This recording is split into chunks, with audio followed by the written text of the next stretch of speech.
Welcome back to this special edition of the Ingraham Angle. One of the most divisive issues in America today is the forced removal of historic statues. While some want to preserve our nation's history, others say these figures are not worthy of remembrance given their support of slavery or the Confederacy. Case in point, a group of students at Hofstra University on Long Island want Thomas Jefferson, his statue outside the Student Center, removed because our nation's third president owned slaves. And last year, the city of New Orleans removed several Confederate statues. Here's what New Orleans Democrat Mayor Mitch Landrieu had to say about this issue earlier today. You can't change history by taking a statue down. You're just moving it to another place. These particular monuments occupy prominent places and reflect only 4 years of New Orleans' 300 years history, crowding out all of the other history. Joining me now for a reaction is Fox News correspondent at large, Geraldo Rivera, author of The Geraldo Show, a memoir. And with me here on set is Fox News political analyst Gianno Caldwell.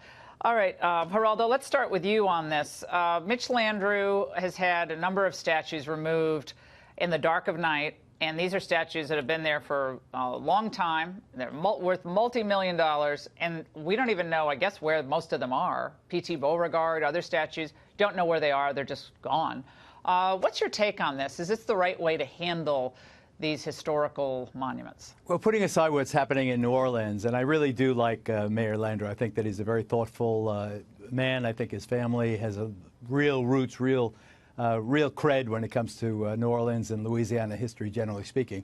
But remember, Laura, I resigned from my fellowship at Calhoun College at Yale University a year or so ago when they changed the name, taking John C. Calhoun's name off the college and naming it for a more contemporary person. I fear when history starts being rewritten constantly through the prism of political correctness and contemporary thought, that we risk cutting ourselves off from our roots. Now, I absolutely get that slavery, this abomination, is different than a lot of things that happen in political life. This is something like the Holocaust that can't be forgiven, but I think that to try and continually rewrite history, Jefferson was a slave owner, so was George Washington. What will happen when the entire first third of our history is cut off or in some way covered up, Laura? John. Well, there's levels, as I see it. You have the Confederate statues, ones of generals, and if you look at the history of the generals, most of those guys, they were military, generally speaking, and that was pretty much it. So you got these statues in public squares of individuals who fought to really divide our country. And when you look at it from that perspective, I think it gives a greater degree of understanding why statues like that should really be in museums. Now, when it comes to somebody like Thomas Jefferson, for example, he's much more than a slave owner. That was a past sin of his, but this is somebody who had a hand in creating the Declaration of Independence. And he said all men are created equal. In addition to that, he was a president, he was a governor, he was a Secretary of State. So this is an individual I think that we can celebrate, although he did have past sins. These other individuals, however, their past sins was the majority of their career from the viewpoint of having a Confederate statue. Yeah, P.T. Beauregard, General Beauregard, is one of those generals who did so much after the war.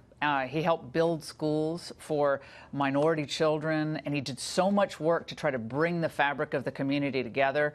I mean, he was a beloved person post-war. So, yes, sins of slavery, horrific. An entire lifespan, maybe not so much with everyone. And I agree with Geraldo that painting every historical figure that was living in the South at the time and might have even fought in the war with this brush of put him away, take him away in the middle of the night, put it somewhere we don't even know, I think that does not serve us all that well. And look, I'm not a black person. I don't know how it feels to walk by one of these statues and maybe you're told this person hated you and didn't think you were a real person.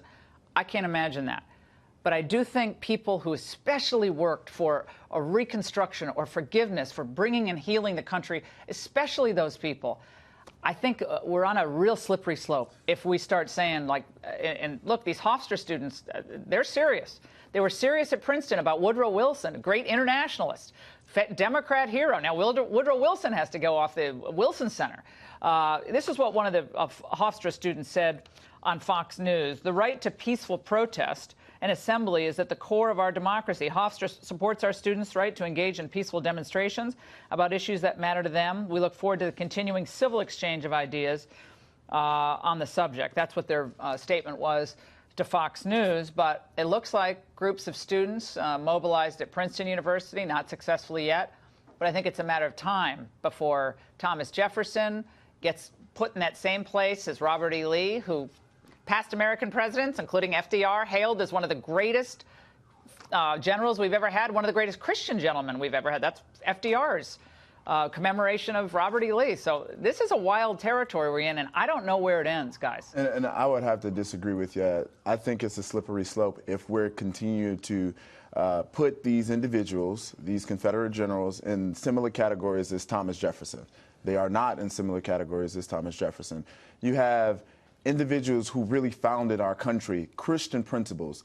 You talk about Robert E. Lee, Democrats who look to destroy the fabric of our very country. And yes, African Americans see this as a problem. His wife did, though. African Americans see this for a problem, see this as a problem because you see many that celebrate this and not put it in this proper categorization. So if you want to put it in a museum, by all means, we can't erase our history, and I understand that. Certainly not, but we should be celebrating it in public squares and allowing for people to think that it was nothing wrong with it. Should we rename Washington, D.C.?